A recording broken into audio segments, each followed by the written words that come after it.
자, 안녕하십니까. 2025년도 지방직 9급 공업화학 기출문제 해설을 진행하도록 하겠습니다. 자, 읽어볼게요. 염기성 비료에 해당하는 것은, 자, 이거는 이제 그 토양에 뿌렸을 때, 자, 액성이 산성이냐, 염기성이냐, 아니면 중성이냐, 이걸 가지고 보는 건데요. 자, 황안이라고 있어요, 황안. 황안은 원래 황산암모늄이에요, 황산암모늄. 자, 이걸 줄여서 황안이라고 하고요. 자, 화학식으로 쓰면은 황산암모늄이다 보니까, 자, NH4가 2개, SO4 이렇게 구성이 되고요. 요거는 중성비료, 중성. 그래서 중성비료의 또 다른 게, 여러분 요소라고 있어요, 요소. 요소가 있고 또 염안도 있어요, 염안. 그러니까 염안은 우리가 이제 염산암모늄이라고 해가지고요. 자, 염산암모늄.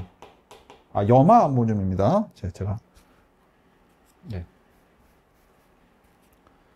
자, 염화암모늄. 자, 그걸 줄여서 염안이라고 하고요. 자, 요거는 우리가 쓰면은 NH4Cl 이렇게 써요. NH4, 염화암모늄. 그래서 이제 염안, 요소, 황산암모늄. 자, 또 하나가 염화칼륨 있습니다. 염화칼륨.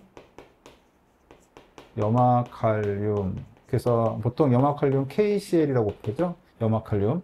요소도 우리가 이제 쓰면 요게 이제 요소가 디아미노케톤이라고 하는 이제 그 명으로 되어 있는데, 자, NH2가 2개가 들어가고요. CO가 들어가는 게 요 요소에 대한 화학식이에요. 그래서 요게 전부 다 중성입니다. 중성.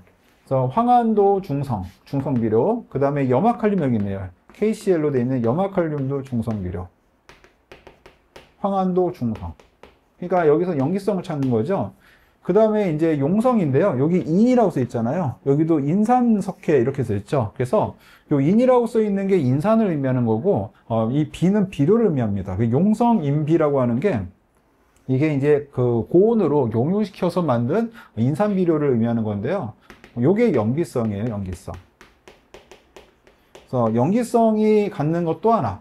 자, 용성인비도 있고, 여러분들 우리가 말하는 석회도 있어요, 석회. 또는 석회질소.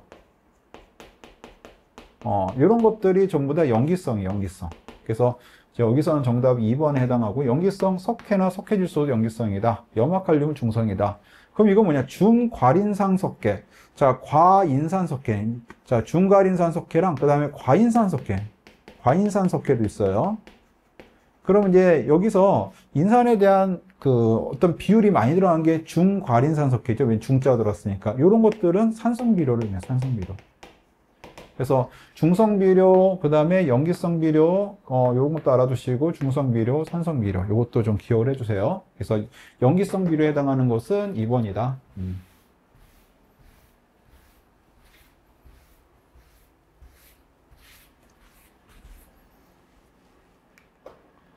자, 2번. 단백질이 아닌 것은, 자, 콜라겐인데, 콜라겐이, 여기에 이제 섬유질 단백질이에요. 일종의 섬유질 단백질인데, 여러분들, 이게 이제 근육이라든지, 뭐, 인대 같은 거 있잖아요. 이런 걸 구성하는 단백질 중 하나입니다. 자, 그 다음에 글리코겐이 있어요, 글리코겐. 글리코겐은, 우리 이제 다당류라고 해서요. 이 당이라고 하는 게 보통 포도당이에요, 포도당. 포도당이 여러 개가 결합되어 있는 형태의 다당류입니다. 그래서, 자, 이 포도당이 여러 개의 일종의 이제 중합체라고 보시면 되는데요. 포도당 중합체.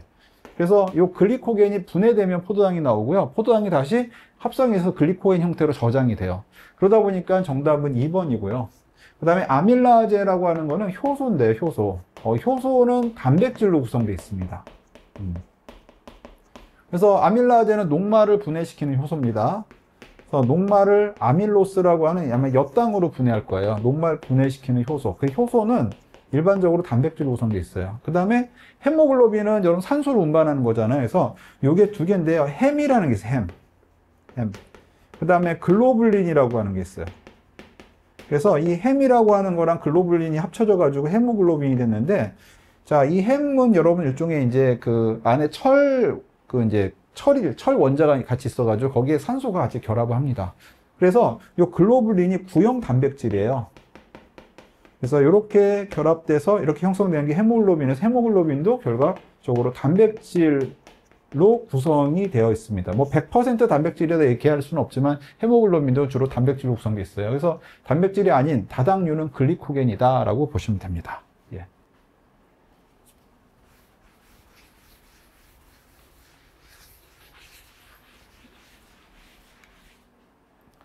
자, 3번. 자동차 타이어용 고무의 내마모성과 인장 강도를 증가를 시키기 위해서 주로 사용되는 탄소 재료는, 자, 흑연 있죠, 흑연. 흑연은 어디 있어요? 주로 연필에 쓰지, 연필. 그 다음에 여러분들 이 흑연 전극으로도 써요. 그래서 흑연이라고 하는 거는, 자, 이게 그래핀이라고 하는 그래핀. 그래핀이 이렇게 모여져 가지고 만들어진 게 흑연인데요. 일종의 판상 구조로 돼 있어가지고 연필 같은 경우 판이 한 판씩 밀려나가면 사실은 이제 이 종이에 붙어가지고 우리가 눈에 보이는 거거든요. 이렇게 한 판씩 밀리면서 이 시커먼 게 나오는 거고요. 전극은 전기 전도성이 있기 때문에 그래요. 그래서 이 그래핀이 여러 개가 이제 적층되면 이렇게 그래파이트라고 해가지고 그걸 다른 말로 흑연이라고 합니다. 그래서 흑연이라고 하는 건 이 그래핀이 적층되어 있는 판상 구조로 돼 있고요. 활성탄이라고 하는 건 여러분들 집에 가면은 우리 그 활성탄이라고 해가지고 목탄 같은 거 이렇게 시커먼 거 놓고 있으면 거기에 이제 여러 가지 먼지라든지 안 좋은 것들을 갖다가 제거한다 그러잖아요. 그래서 이제 주로 흡착을 시키는데요. 흡착. 여기 안에는 이게 일종의 탄이에요. 탄인데 그 안에 아주 미세한 기공들이 많이 있어가지고 그게 이제 표면적을 늘려주면서 사실 흡착을 시키는 방식으로 사용을 합니다. 그 다음에 카본 블랙은 요게 이제 보통 중질류 같은 게 있어요. 중질류 같은 게 불완전 연소가 되면 그름이 나오거든요. 그름. 이 그름을 갖다가 사실은 모아놔서 완전히 타지 않은 이 그름을 모아놓은 게 카본 블랙인데요. 이게 재밌는 게 이 카본 블랙의 성질 중에 하나가 여기서 말하는 내마모성이라든지 굉장히 인장 강도를 증가시키는 또 검은색을 나타내는 그런 성질이 있어가지고 이게 타이어에 주로 재료로 사용이 됩니다. 그래서 사실 그름 성분이에요. 그름 성분. 정답은 3번이고요. 다이아몬드라고 하는 건 또 탄소로 구성되어 있어요. 탄소로 구성되어 있는데 이건 다이아몬드는 이 흑연이랑 다르게 요거는 사면체 구조로 확장되면서 이제 그 구조가 형성됩니다. 규칙적으로 형성돼요. 그래서 여기 있는 1번, 2번, 3번, 4번이 주로 탄소로 구성되어 있는 그 형태의 이제 물질들인데, 자, 타이어에 쓰는 건 카본 블랙이다. 근데 이런 거는 여러분들이 보시면은 왜 타이어가 보통 검은색이잖아요. 그러니까 그거 보면 블랙을 생각하면서 또 아마 이제 볼 수도 있고 찾을 수도 있고 해서 쉽게 우리가 이제 이 문제는 답을 낼 수 있지 않을까, 예, 그런 생각도 듭니다. 정답은 3번입니다. 그러니까 완전하게 내가 내용을 몰라도 평상시에 좀 듣는 게 좀 있으면 이런 거는 찾을 때 좀 도움이 되겠죠?